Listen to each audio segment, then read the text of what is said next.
আমরা আসলেই বলতে পারি যে আমাদের দেশ একটা অসাম্প্রদায়িক দেশ? শুধুমাত্র রাজনীতির একটা ফেক দোহাই দিয়ে আমাদেরকে নির্বাচন থেকে বিরত রাখা, এটা আসলে খুবই অন্যায়। আমি উপমা বিশ্বাস, আমি 2015 সাল থেকে এখানে প্র্যাকটিস করছি। এবার যদি আমাকে ইলেকশন করতে দেয়া হতো, আমি খ্রিস্টান কমিউনিটি থেকে এবার আমি একজন প্রার্থী হতাম প্রথম, যে কিনা সুপ্রিম কোর্ট বার ইলেকশনে এবার প্রথমবারের মতো নমিনেশন চেয়েছে। এখন আমাকে এবার করতে দেয়া হলো না। I would have been the first candidate from the Christian community. যখন আমাকে এটা দেয়া হলো না, তখন কি আমরা আসলেই বলতে পারি যে আমাদের দেশ একটা অসাম্প্রদায়িক দেশ? এখানে আমাদের আরও একজন ক্যান্ডিডেট ছিল যে ট্রাইবাল, অন্য বুদ্ধিস্ট ধর্মের, তাকেও করতে দেওয়া হলো না। তাহলে তো আমাদের এই কোয়েশ্চেনটা রেইজই করে যে আমাদের দেশটা আসলে সাম্প্রদায়িক কিনা।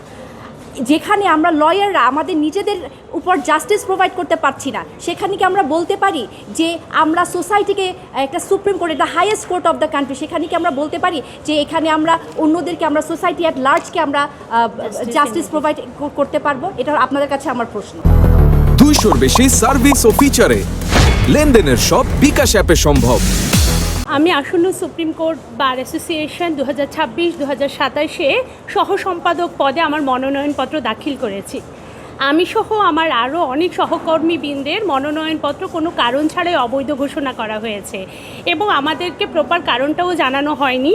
কারণ হিসেবে যেটা উল্লেখ করা হয়েছে যে আমরা যারা মুক্তিযুদ্ধের সপক্ষে শক্তি বা যারা মুক্তিযুদ্ধকে ওন করি, তারা হচ্ছে মনোনয়নপত্র দাখিল করার জন্য উপযুক্ত নয়। কিন্তু আমরা এখানে বলতে চাই, এটা একটা পেশাজীবী সংগঠনের নির্বাচন এবং আমাদের আইনজীবী সমিতি সেটা আমাদের বারের সদস্যদের টাকায় পরিচালিত হয়।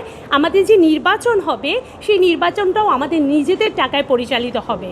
সুতরাং যে একটা অরাজনৈতিক এবং পেশাজীবী সংগঠনের নির্বাচনে শুধুমাত্র রাজনীতির একটা ফেক দোহাই দিয়ে আমাদেরকে নির্বাচন থেকে বিরত রাখা, এটা আসলে খুবই অন্যায়।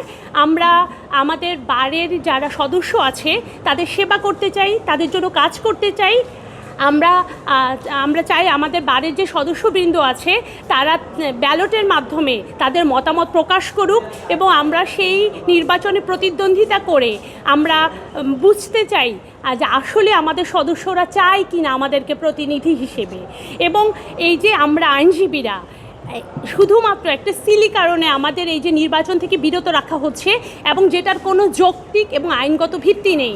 আমাদের সাথে আমাদের আরও যারা সহকর্মী আছে তারা কিন্তু প্রার্থী নয়, তারা সাধারণ মেম্বার এবারের, তারাও কিন্তু আমাদের মতো চায় যে এই নির্বাচনটা নিরপেক্ষ হোক এবং আমরা চাই সবার উৎসবমুখর অংশগ্রহণে একটি নিরপেক্ষ নির্বাচন হোক, যে নির্বাচনে বারের সদস্যরা স্বতঃস্ফূর্তভাবে তাদের মতামত প্রকাশ করবে।